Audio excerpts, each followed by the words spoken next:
সামান্য ইব্রাহিম নবীকে বলল, ইব্রাহিম এই তুমি তোমার মহব্বতের জিনিসটাকে আমাকে দান করো তো। এইটুকু কথা, সামান্য কথা। আল্লাহ বললেন, ইব্রাহিম তুমি তোমার মহব্বতের জিনিসটাকে আমাকে দাও। তো ইব্রাহিম নবী চিন্তা করছে, আমি সবথেকে মহব্বতের প্রিয় আমার কে পৃথিবীতে? বললো, ভাবতে ভাবতে দেখলো না, আমার ছেলে ইসমাইলই আমার সবথেকে আদরের সন্তান, ওকে খুব বেশি ভালোবাসি। উনি চিন্তা করলেন, আল্লাহ চেয়েছে মহব্বতের জিনিসটা, অতএব দিয়ে দিই মহব্বতের জিনিসটা। সঙ্গে সঙ্গে ছেলেকে করলো কি, গলায় ছুরি চালিয়ে আল্লাহর রাস্তায় কুরবানি দিয়ে দিল। কোরআন বলছে, আল্লাহ বলল, ওরে ইব্রাহিম, আমি তোমার ছেলে জবাই করতে বলিনি, আমি তোমার কাছে চেয়েছি মহব্বতের জিনিসটা দাও। আমি তোমাকে দেখতে চেয়েছিলাম তুমি আমাকে বেশি ভালোবাসো না তোমার ছেলেকে বেশি ভালোবাসো।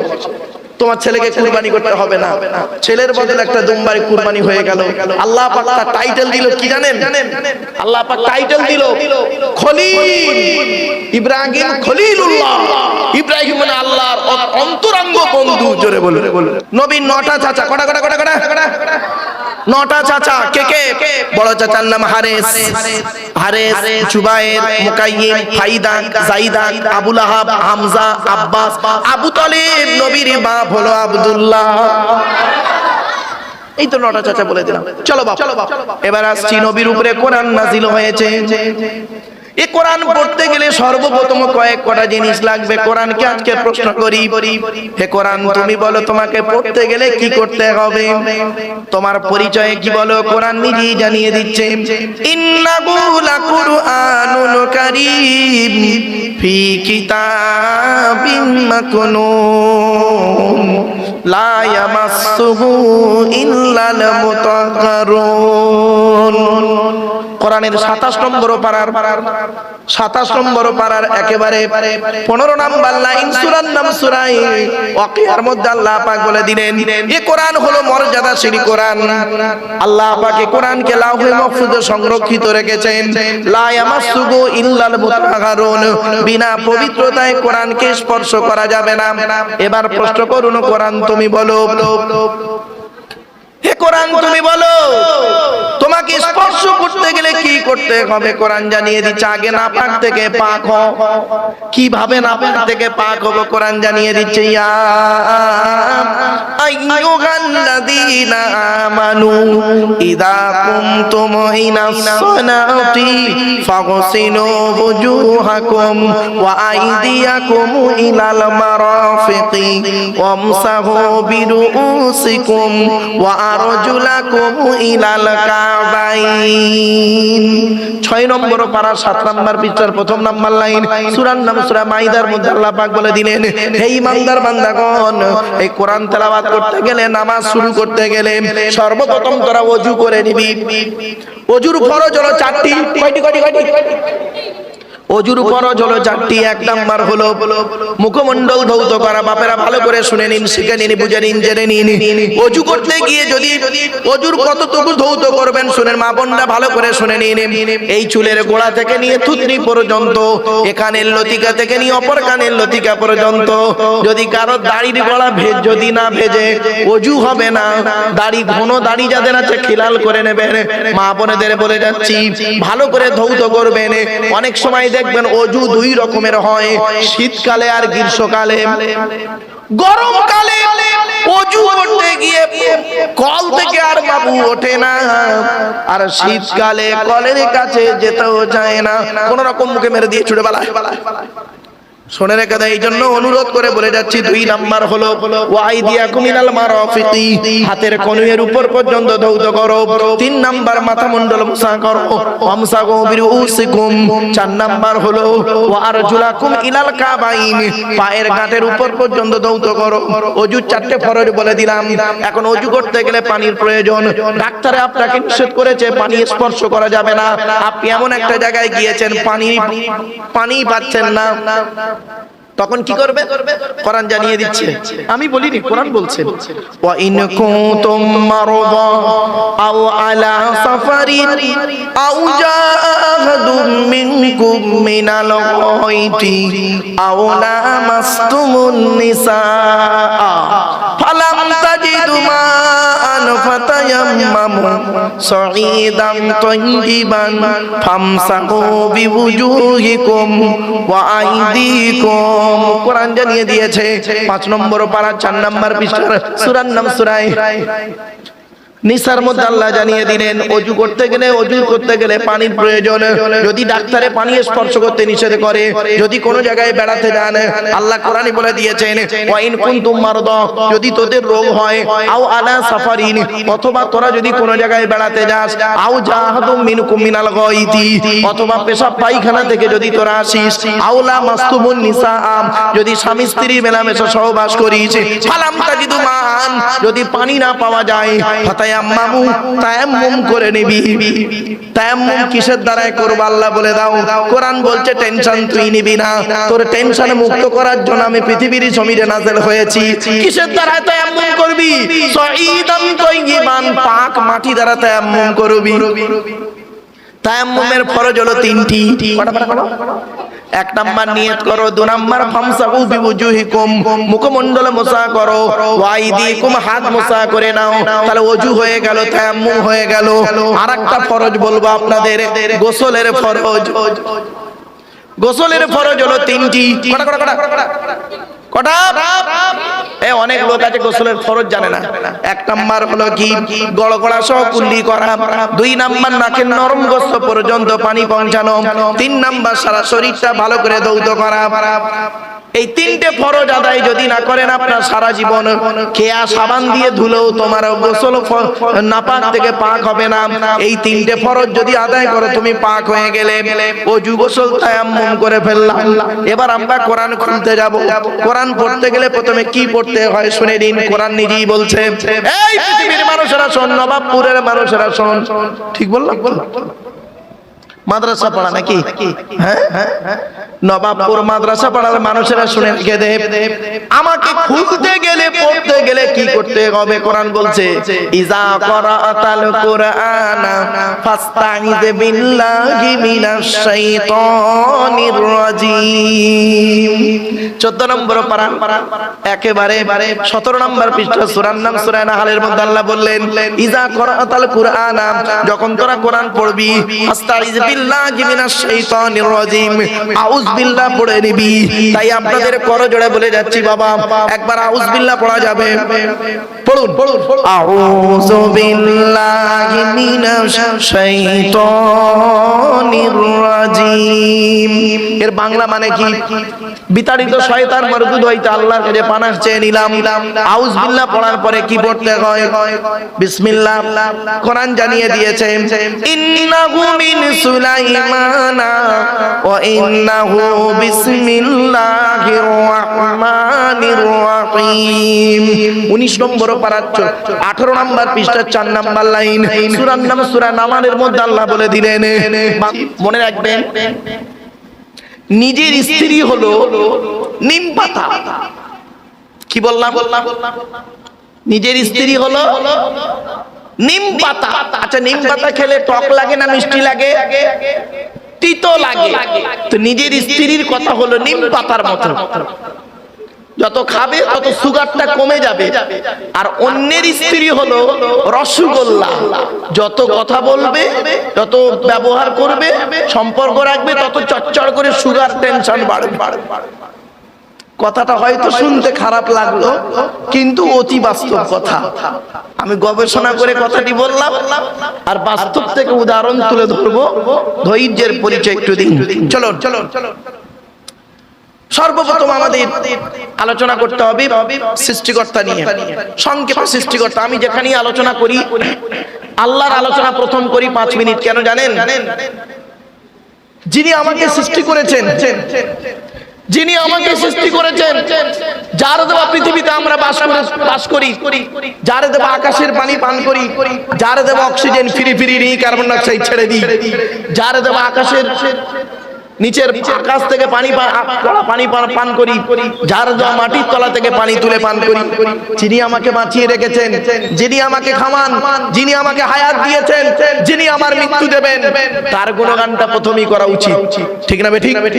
তাই আজকে প্রথমে আমরা আল্লাহর আলোচনা করে নিচ্ছি। কি আল্লাহর পরিচয় হলো চারটি। আল্লাহ নিজেই বলেছেন, কুল নবী তুমি বলো, হুয়াল্লাহু আহাদ, সে আল্লাহ হলেন একক। দুই নাম্বার আল্লাহুস সামাদ, আল্লাহ হলেন অমুখাপেক্ষী, আল্লাহ কারোর মুখাপেক্ষী নন, সারা পৃথিবী তার মুখাপেক্ষী। তিন নাম্বার লাম ইয়ালিদ ওয়া লাম ইউলাদ, আল্লাহ কাউকে জন্ম দেয়নি, আল্লাহ কেউ জন্ম দেয়নি। চার নাম্বার ওয়া লাম ইয়াকুল লাহু কুফুয়ান আহাদ, আল্লাহর সমকক্ষ কেউই নেই। এই হলো আল্লাহর চারটি পরিচয়। আল্লাহ যুগে যুগে নবী পাঠিয়েছেন, পৃথিবীতে অগণিত নবী এসেছেন। নবীর সংখ্যা একটা ধরা হয় 1,24,000। কত বললাম বাবা? এখানে বসে একটু মুখস্থ করে নেবেন, না জানলে জেনে নিন। নবী এসেছেন পৃথিবীতে মোট 1,24,000, অগণিত এসেছেন, একটা সংখ্যা ধরা হয়। রাসূল এসেছেন পৃথিবীতে 313 অথবা 315 জন। এই কোরআনে আছে মোটে 25 জন নবী রাসূলের নাম। তাহলে আর নবী রাসূলগুলো গেল কোথায়? আর নবী রাসূলগুলো জানতে গেলে শুধু কোরআন পড়লে হবে না, পেছনে হাদিসগুলোও পড়তে হবে। কোরআনের আগে যে কিতাবগুলো এসেছে সেগুলোও একটু ঘাটাঘাটি করতে হবে। চলো কোরআনের আগে এসেছে পৃথিবীতে 103টে কিতাব। কত আল্লাহ পাঠিয়েছেন 103টে, কোরআন নিয়ে 104টা। তো কোরআনের পরিচয়টা লাস্টে দিচ্ছে, আগে 103টের পরিচয়টা দিই। 100টা হলো ছোট ছোট সহিফা, আর 3টা হলো বড় বড়। পৃথিবীর সবথেকে আকারে বড় ধর্মগ্রন্থের নাম হলো ইহুদিদের ধর্মগ্রন্থ, মুসা নবীর উপরে নাযিল হয়েছিল। কিতাবটি হলো 1000 পারা, রমজান মাসের 6 তারিখে নাযিল হয়েছে। জোরে বলুন। সত্যি আপনাদের দেখে মনে হচ্ছে হয় আপনারা কোনো বিষণ্ণতায় ভুগছেন, নইলে বাড়িতে স্ত্রীর সঙ্গে ঝগড়া হয়েছে, নইলে কিছু একটা সমস্যার মধ্যে এসে বসে পড়েছে। আচ্ছা, সুবহানাল্লাহ বলতে কি এতটাই কষ্ট? একবার সুবহানাল্লাহ বললে 10টা নাকি জোরে বল সুবহানাল্লাহ। সোজা আঙুলে কি না উল্টা বাঁকিয়ে দাও। চলো যেন মনে হচ্ছে বইয়ের সঙ্গে ঝগড়া করে এসে বসছে। সুবহানাল্লাহ বলতে যেন কষ্ট হচ্ছে। কেন? চলো। এরপরে আল্লাহ বললেন কি, একটি কিতাব পাঠিয়েছিলেন, তার নাম হলো জবুর কিতাব, দাউদ নবীর উপরে 150 পারা, রমজান মাসের 12 তারিখে। এরপরে আল্লাহ কিতাব পাঠিয়েছেন, কিতাবটির নাম ইনজিল কিতাব, খ্রিস্টানদের ধর্মগ্রন্থ, যাকে বলে বাইবেল। ও দুটো ভাগ, ওল্ড টেস্টামেন্ট, নিউ টেস্টামেন্ট। কিতাবটি এসেছে ইনজিল কিতাব ঈসা নবীর উপরে 27 পারা, রমজান মাসের 18 তারিখে। সর্বশেষ এই কিতাবটি কোরআন এসেছে 30 পারা, মুহাম্মদ সাল্লাল্লাহু আলাইহি ওয়াসাল্লামের উপরে এসেছে। কবে বলে দিচ্ছি, একটু শুনে নিন কোরআনের পরিচয়। এ কোরআন আল্লাহর তরফ থেকে জিবরাইলের মাধ্যমে হযরত মুহাম্মদ সাল্লাল্লাহু আলাইহি ওয়াসাল্লামের উপরে আরবের মক্কা নগরের নিকটবর্তী একটি গুহাটির নাম হলো হেরা। হেরা নামক গুহাতে 610 খ্রিস্টাব্দে 1 ফেব্রুয়ারি সোমবার, কত খ্রিস্টাব্দ? 610। কত? এগুলো মনে রাখবেন। আজকের কত খ্রিস্টাব্দ? অক্টোবরের কত তারিখ? আজকের 5 তারিখ। তাহলে 5-10-2024 খ্রিস্টাব্দ আজকে। আর কোরআন এসেছে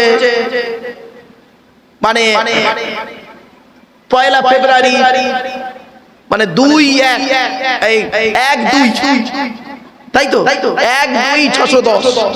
তাহলে 1-2-610 সোমবার ছিল, আর আজকের হলো 5-10-2024। কি বার হলো আজ? শনিবার। মাইনাস প্লাস করলেই পেয়ে যাবেন কতদিন আগে কোরআন নাজিল হয়েছে। বাবাজি, আমার ওয়াজ শুনতে গেলে এই জিনিসগুলো অন্য জায়গায় পাবেন কিনা জানি না, তবে এখান থেকে অনেক জিনিস আপনি জানতে পারবেন। চলো 610 খ্রিস্টাব্দে 1 ফেব্রুয়ারি সোমবার কোরআনের প্রথম আয়াত নাজিল হলো, ইকরা, রিড, পড়ো। এই কোরআনে 82 জায়গায় রয়েছে নামাজের কথা, 92 জায়গায় রয়েছে লেখাপড়ার কথা। তাহলে কোন সংখ্যাটি বেশি, 82 না 92? তাহলে লেখাপড়া কেন করো না বাবা? নবীজি বলেছেন উতলুবুল ইলমা মিনাল মাহদি ইলাল লাহাদ, দোল্লা থেকে নিয়ে কবর পর্যন্ত লেখাপড়া শেখো। এ মুসলমানের বাচ্চা 8 পাস করলো, 9 এ উঠে চলে গেল জরি দর্জি ফুল মেশিনের কাজ করতে, সোনার কাজ, গড়ির কাজ, বলের কাজ, ছেলাইয়ের কাজ, ঝালাইয়ের কাজ, দুলোর কাজ। আর যদি একটু সেট হয়ে গেল, আর তো দেখতেই হবে না, চিন্তার কোনো কারণ নেই। মনে রেখো, টাকা তোমার সঙ্গে যাবে না, টাকা তোমার সঙ্গে যাবে না, গাড়ি বাড়ি সঙ্গে যাবে না, এসি ঘরটাও সাথে যাবে না, সঙ্গে যাবে, শুনে রেখে দাও, আমার আমার আমার আমার করছো, আমার আমার আমার আমার করছো, তিনটে জিনিস নিজের, তিনটে জিনিস নিজের, আর বাকি সব অন্যের। কি কি মনে রাখবেন? 1 নাম্বার, তুমি যে জ্ঞান অর্জন করেছো, যে শিক্ষা অর্জন করেছো, যে আমল করেছো, ওই আমলটা হলো তোমার, কেউ নিতে পারবে না, তোমারই থাকবে। 2 নাম্বার হলো তুমি যেটা পরে ছিঁড়ে ফেলেছো, ওই ছেঁড়া মালটা তোমার। আমার গায়ে যে জামাটা আছে, আমি ব্যবহার করে যদি ছিঁড়ে ফেলি, ছেঁড়া জামাটা হবে আমার আমার আমার আমার আমার। 3 নাম্বার হলো, বুঝতে পারেননি, যেটা খেয়ে হজম করে মাল পেছন দিয়ে বের করেছো, ওটাই তোমার, আর বাকি সব অন্য। বাড়ি থেকে ভাববেন, আমি একটু হাসির ছলে কথা বলি, কেন জানেন? এটা বাস্তব কথা। তাই সৃষ্টিকর্তা বললেন, তো দেহের মধ্যে 4টে গুরুত্বপূর্ণ অঙ্গ দিয়েছি, ব্রেন, হার্ট, লিভার, কিডনি, এটাকে ঠিক রাখবি। দেহের মধ্যে 9টা ছিদ্র দিয়েছি, 2 নাক, 2 কান, 2 চোখ, 1টা গাল, 7টা সামনে পেছনে, এই 9টা ছিদ্র। এই 9টা ছিদ্রে যে কোনো একটা ছিদ্র দিয়ে তোর আত্মাটা বের করে নেব। কত মানুষ মরে গেছে দেখবেন, লোকটা মারা গেছে, মুখটা খুলে দেখবেন, মুখ থেকে কাপড়টা সরিয়ে দেখবেন, গালটা হাঁ করে আছে। কত মানুষকে দেখবেন মারা গেছে, কত মেয়ে ছেলে বেটা ছেলে দেখবেন মারা গেছে, পেশাব পায়খানা ফিরে ফেলেছে। কত মেয়ে ছেলে বেটা ছেলে মারা গেছে দেখবেন, মুখ থেকে কাপড়টা সরিয়ে দেখবেন, চোখটা বড় করে চেয়ে আছে। কত ছেলে বেটা ছেলে মেয়ে ছেলে দেখবেন মারা গেছে, ঘাটটা বেঁকে হাতটা খিঁচে আছে। আবার কত নারী পুরুষকে দেখবেন মারা গেছে, কাপড়টাতে মুখটা তুলিয়ে দেখবেন, দেখলে মনে হবে লোকটা ঘুমিয়ে আছে। এবার আপনারাই এখানে বসে সিদ্ধান্ত নিন, কেমন ভাবে মরতে চান। যদি ভালোভাবে শান্তিতে মরতে চান, তাহলে কিছুক্ষণ সময় দিয়ে যান, কোরআন হাদিসের কিয়াসের আলোচনাগুলো শুনে আমল করে যান। অসুবিধা হচ্ছে? হ্যাঁ, বাচ্চাগুলো বুঝতে পারছে? চলো চলো। তাই এবার আসছি, কোরআন এসেছে কবে বলে দিলাম। কোরআনের ভিতরে কি আছে? 30টা পারা, 540টা রুকু, 114টা সূরা, 14 থেকে 15 খানা সাজদা, 7টা মানজিল, 8 থেকে 12 খানা সাক্তা, 6666টা আয়াত, কেউ বলেছেন 6236টা, 3,23,215টা অক্ষর। এই কোরআন 22 বছর 9 মাস কয়েকদিন কম বেশি 23 বছর ধরে কোন ঘটনাকে কেন্দ্র করে, কোন ব্যক্তিকে কেন্দ্র করে, কোন বস্তুকে কেন্দ্র করে এই কোরআনের আয়াতগুলো নাজিল হয়েছে। 6000 বেশি আয়াত নাজিল হয়েছে, 12,000 জায়গায় নাজিল হয়েছে। কটা জায়গার নাম জানেন? মক্কা আর মদিনাই তো জানেন, আর জানেন না? মক্কা আর মদিনাই জানেন, 12,000 জায়গায় নাজিল হয়েছে। ভাবতে পারবেন না? এই কোরআনের ভিতরে সবই রয়েছে, কি নেবেন? সবই রয়েছে এর ভিতরে। দুঃখের বিষয়, আমরা কোরআনটাকে মূল্যায়ন করলাম না। এই কোরআনকে সারা পৃথিবী গবেষণা করলো, আমরা মৌলবীরা, সকলে নয়, কিছু মৌলবী করলো কি, এই কোরআনটাকে ব্যবহার করলো তেল পড়া, পানি পড়া, ওয়াজ করা, খতম পড়া, তাবিজ পড়া, ঘর বন্ধ করা। আমি আজ পর্যন্ত পাইনি বাবা, যদি কেউ পেয়ে থাকেন আমাকে বলবেন। এই অন ক্যামেরার সামনে বলছি, নবীর যুগে নবীর কোন সাহাবী এসে নবীকে বলেছেন যে হুজুর, ইয়া রাসূলুল্লাহ, আমার ঘরে জিন ভর্তি হয়ে গেছে, আমার ঘরে লোক সর্বনাশ করে দিয়েছে, আপনি 23 হাত লম্বা একটা রড পুঁতে দিন আর আজান দিয়ে আমার ঘরটা বন্ধ করে দিন। অসুবিধা হচ্ছে না শুনতে? আমি জীবনে কোনোদিন কোন হাদিসে পাইনি, আর আপনাদের আমি চ্যালেঞ্জ দিয়ে গেলাম, যদি কেউ পেয়ে থাকেন আমাকে বলবেন, আমি শিখে নেব। যে নবীজি বলেছেন, কোন সাহাবীকে বলেছেন, এই তোমার ঘরে জিন ভর্তি, গোড়াগত রড কিনে আনবে আর হাঁড়ি কলসি কিনে আনবে, তাবিজ দিয়ে ঘরের কোণগুলো বন্ধ করে দেবো, জিন আর ঢুকতে পারবে না। আমি আজ পর্যন্ত পাইনি। এই কোরআনটা কিনে আমরা ব্যবহার করলাম ওইভাবেই। এই কোরআনের ভিতরে রয়েছে 1000-এর বেশি আয়াত বিজ্ঞান ভিত্তিক। হাফেজ সাহেবরা কোরআন পড়ে সওয়াবের আশায়, নেকির আশায়। একটা হাফেজ সাহেব বছরে কয়েক সবার কোরআন পড়ে, কিন্তু কোরআন পড়ে একটা সূচের পিছনে ছিদ্র বের করতে পারলো না।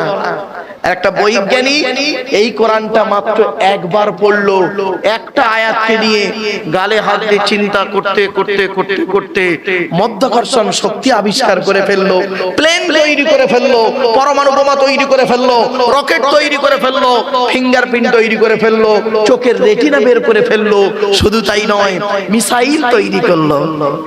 পার্থক্য এই জায়গাটায়। বৈজ্ঞানিকরা কোরআন পড়ে গবেষণা করে বের করে কিছু, আর হাফেজ সাহেবরা কোরআন পড়ে নেকির আশায়। একটা অক্ষর পড়লে 10টা নেকি নবী বলেছেন। অতএব যত পড়বো তত নেকি পাবো। দুনিয়াতে নেকি শান্তিতে থাকি বা না থাকি, কিয়ামতের মাঠে জান্নাতের আশা। কিছু বুঝতে পারছেন আমার ওয়াজ? এই বাচ্চাদের কিছু চুপ করান তো ওদিকে মা বোনেদের কাছে। এই মা বোন, এই আম্মু দুটো উপরে উঠেছে কেন? মা পড়ে গেলে ঠাই। বাচ্চা মেয়ে তো ওরে উপরটায় উঠেছে। চলেন চলেন। তো আজকে আমরা কোরআনের একটি প্রথম সূরা, কোরআনের সবথেকে বড় সূরা, সূরাটির নাম সূরা বাকারা, তাই তো নাকি? আবার বলেন না? আচ্ছা, বাকারা মানে কি জানেন? গাই গরু। কি বললাম? গাই গরু। বাকারা মানে গাই গরু। তা কোরআনে একটা সূরার নাম গাই গরু, একটা সূরার নাম চতুষ্পদ জন্তু, একটা সূরার নাম খানজা, একটা সূরার নাম মাকড়সা, আনকাবুত মানে মাকড়সা, একটা সূরার নাম পিঁপড়ে, একটা সূরার নাম মৌমাছি। এরকম এইরকম নাম দিল কেন? এইরকম নাম কেন? মক্কা মদিনা আব্দুল গফফার, আব্দুল জব্বার, করিম টরিম নাম দিলে ভালো হতো নি? আল্লাহর 100টা নাম তো, মুহাম্মদ সাল্লাল্লাহু আলাইহি ওয়াসাল্লামের 100টা নাম তো, তো ওই নামে একটা করে সূরা দিলেই তো হয়ে যেত। এই গরু, গরু, চতুষ্পদ জন্তু, মাকড়সা, মৌমাছি, পিঁপড়ে, এই সব দিয়ে সূরার নাম দিল কেন? প্রথম সূরার নাম হলো সূরা বাকারা। বাকারা মানে গাই গরু। এখন যদি কোনো অমুসলিম ভাই আপনাদের প্রশ্ন করে, ও ভাই মুসলমানেরা, তোমরা তো কোরআন কোরআন করে খুব চিৎকার করো, তোমাদের কোরআনের প্রথম সূরাটার নাম হলো বাকারা, গাই গরু কেন? কি উত্তর দেবেন?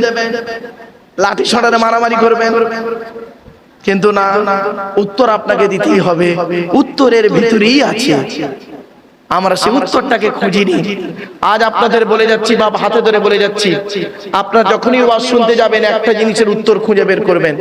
খুঁজে তবে মজলিস থেকে উঠে বাড়ি যাবেন। একটা জিনিসের উত্তর খুঁজে তবে মজলিস থেকে বাইরে বেরোবেন। যদি খুঁজে না পান, জানবেন আপনার ওয়াজ শোনা বেকার হয়ে গেছে। কি উত্তর? কেন? কি বললাম? জোরে বলুন, জোরে বলুন। কেন? কেনর উত্তর খুঁজে বের করতে হবে। আরে কেনর উত্তর বলতে গেলে বক্তাকে একটু লেখাপড়া শিখতে হবে। এজন্য বলি বাবা, আলেমের ওয়াজ শুনবেন। আমি আগেই বলে দিচ্ছি, আপনাদের এখানে আমি শেষে বসেছি। আপনাদের কি কোনো টাইম নির্ধারণ করা আছে বাবা? মোটামুটি 2-3 ঘন্টা সময় দেওয়া যাবে ইনশাআল্লাহ? হ্যাঁ, আমি বাবা আমার জীবনে কোনোদিন ওই টাইম ধরে ওয়াজ করিনি বাপ। এটা আমার মায়ের আদেশ। আমার মা বলেছিলেন, আব্বা জীবনে যতদিন ওয়াজ নসিহত করবেন, দুটো জিনিস করবে না। এক নাম্বার, বেওজুতে ওয়াজ করবে না। তো বাবা আজ পর্যন্ত আমি কোনোদিন বেওজুতে ওয়াজ করি নাই। এখনো ওযু আছে, আল্লাহ আমার রেখেছে। যত কষ্ট হোক, এক রাতে যদি 2টো জলসা হয়, এই এলাকায় এক রাতে 2টো জলসা করেছি, জ্বর গায়ে, তবু ওযু করে আমি এসেছি। এক নাম্বার, বেওজুতে ওয়াজ করিনি জীবনে কোনোদিন। আর 2 নাম্বার, আমার মা বলেছিলেন, আব্বা টাইম ধরে ওয়াজ করো না। তা আমি বলেছিলাম, কেন? টাইমের মূল্য আছে না অনেক? বলে, বাবা সব জায়গায় টাইমের মূল্য দেখাতে যেও না। আমি বললাম কেন? বলে ধরো তুমি 2 ঘন্টা ওয়াজ করলে কোরআন হাদিস থেকে 2 ঘন্টা, একটা লোক হেদায়েত হয়নি, তুমি 10 মিনিট বেশি বলেছো, ওই 10 মিনিটের ভিতরে আল্লাহ পাক এমন একটা কথা তোমার জবান থেকে বের করিয়ে নিয়েছে, আর সেই কথাটা 10 জন মানুষ আমল করেছে, কিয়ামতের মাঠে নাজাতের ওসিলা ওটাই হয়ে যাবে। জোরে বল, তোমার 2 ঘন্টা বোকা বেকার হয়ে গেছে, ওই 10 মিনিটে একটা কথা এমন মুখ থেকে বের করেছে। অতএব আল্লাহর ইবাদতের কাজে তুমি টাইম নির্ধারণ করো না। কাউকে যদি বলা হয় জোহরের নামাজ 4 রাকাত ইমাম সাহেব তুমি পড়াবে মাত্র 4 মিনিটে, পারবেন? পারবে না। 4 মিনিট হতে পারে, 5 মিনিট হতে পারে, 3 মিনিট হতে পারে, আবার 10 মিনিটও হয়ে যেতে পারে। এটা মনে রাখবেন, আল্লাহ এতে খুশি হয়, খুশি হয়, মনে রাখবেন। অনেকে হয়তো আমার কথার সঙ্গে একমত নাও হতে পারেন, তাদের ব্যক্তিগত মতামত, তবে আমি যতটুকু আমার মায়ের কথাকে আমল করি, গুরুত্ব দিই, সেই দিক লক্ষ্য রেখে বলি বাস্তব কথাই। চলো চলো, সেজন্য আপনাদেরকে আমি 2.5-3 ঘন্টা একটু সময় নিয়েছি, অনুরোধ করে বলি চলেন। কোরআন নাজিল হলো, কোরআনের পরিচয়টা সংক্ষেপে বলে দিলাম। এবারে কোরআন যার উপরে নাজিল হয়েছে তার নাম কি? আমাদের নবী মুহাম্মদ সাল্লাল্লাহু আলাইহি ওয়াসাল্লাম, তাই তো? আচ্ছা আসুন এবার নবীর পরিচয়টা দিই, তারপর সূরা কোরআনে ঢুকবো। আচ্ছা, মুহাম্মদ সাল্লাল্লাহু আলাইহি ওয়াসাল্লাম কোন বংশে জন্মগ্রহণ করেছেন? কুরাইশ বংশ। কুরাইশটা কে শুনে নিন। মুহাম্মাদের বাপের নাম আব্দুল্লাহ, আব্দুল্লাহর বাপের নাম আব্দুল মুত্তালিব, আব্দুল মুত্তালিবের বাপের নাম আব্দু মান্নাফ, আব্দু মান্নাফের বাপের নাম হাশেম, হাশেমের বাপের নাম কুসাই, কুসাইয়ের বাপের নাম কিলাব, কিলাবের বাপের নাম মুররা, মুরার বাপের নাম লুবাই, লুবাইয়ের বাপের নাম কাআব, কাআবের বাপের নাম গালিব, গালিবের বাপের নাম ফিগির, ফিগির থেকে কুরাইশ বংশ এসেছে। দেখেছেন? চণ্ডীতলা থানার লোকেদের একটা অভ্যাস কি জানেন? এইটাই যদি আমি টেনে টেনে বলতাম, জোরে সুবহানাল্লাহ বলতো। কেটে কেটে বলছি তো, সুবহানাল্লাহ জোরে বেরোবে না। আর এক্ষুনি যদি বলি টেনে টেনে, দিল জানের মাদিরো ছোটা আন্ডা, আল্লাহ তার কবরি করু জান ঠান্ডা, এরা বলবে সুবহানাল্লাহ। এই দেখ জ্বলন্ত প্রমাণ দিলাম, ও বাচ্চাটা সুবহানাল্লাহ বলে চিল্লে উঠেছে। তার মানে আপনাদের মাথায় ঢুকিয়ে দিয়ে গেছে কিছু বক্তা যে টেনে বলার পরে সুবহানাল্লাহ বলতে হয়, ও গালাগালি দুক আর ভালো কথা বলুক। বাবা ওয়াজ ওটা নয়, নবীজি ওইভাবে ওয়াজ করতেন না। নবীজি যেভাবে ওয়াজ করতেন, চেষ্টা করছি বাপ সেইভাবে আপনাদের কাছে নবীর বাণী, আল্লাহর বাণী তুলে ধরা। চলো চলো, এবার আসছি নবীর পরিচয়। নবীর বাপের নাম আব্দুল্লাহ, মায়ের নাম আমিনা, দাদার নাম আব্দুল মুত্তালিব, দাদির নাম হলো নেতিনা বিনতে কব্বাব ব্রাকেটে ফাতেমা, কেউ বলেছেন সামিরা। নবীর নানার নাম আব্দুল ওয়াহাব জুহরি, নবীর নানির নাম বারিরা বা বাররা, নবীর দুধ মার নাম হালিমা, নবীর দুধ বাপের নাম হারেস, নবীর দুধ ভাইয়ের নাম আব্দুল্লাহ, নবীর বাপের নাম আব্দুল্লাহ, নবীর দুধ ভাইয়ের নাম আব্দুল্লাহ। দুটো যেন এক করে ফেলবেন না। নবীর জন্ম 570 খ্রিস্টাব্দে, ইংরেজি কি মাস ছিল? 29 আগস্ট, আরবি মাস ছিল রবিউল আউয়াল মাস 12 তারিখ, মতান্তরে 9 তারিখ, কেউ বলেছেন 8 তারিখ, সোমবার শবে সাদেকের সময় আরবের মক্কা নগরী কুরাইশ বংশে নবীর জন্ম। নবীর বাপেরা হলো 10 ভাই, নবীর মায়েরা হলো 19 বোন। নবীর 9টা চাচা, 18টা খালা, 6টা ফুপু, 7টা ছেলে মেয়ে। নবীর পরিচয় জানবেন না, খালি ইয়া নবী সালামু আলাইকা বললি হয়ে যাবে। বাহ বাহ, খবরদার নয়, শুনে নিন। আপনি এই কোরআন, আপনি আমাকে ডেকেছেন কেন? আমার পরিচয় জেনে ডেকেছেন। এই প্যান্ডেলওয়ালাকে ডেকেছেন কেন? প্যান্ডেলওয়ালার নারী নক্ষত্র জেনে তবে 1000টা প্যান্ডেলওয়ালার মাঝখানে আপনি এই প্যান্ডেলওয়ালাকে নির্বাচন করেছেন। এই মাইকওয়ালাকে ডেকেছেন কেন? 4-5টা মাইকওয়ালা ভালো করে টিপেছেন, টেপার পরে এইটা টিপতে পারেন, শক্ত মতো আছে, তাই এইটাকে ডেকেছেন। ওকে ঘুমিয়ে পড়ছে না, জেগে আছে? তুই আছিস তো, থাকবো, পালাস না। যাই হোক, চলো চলো।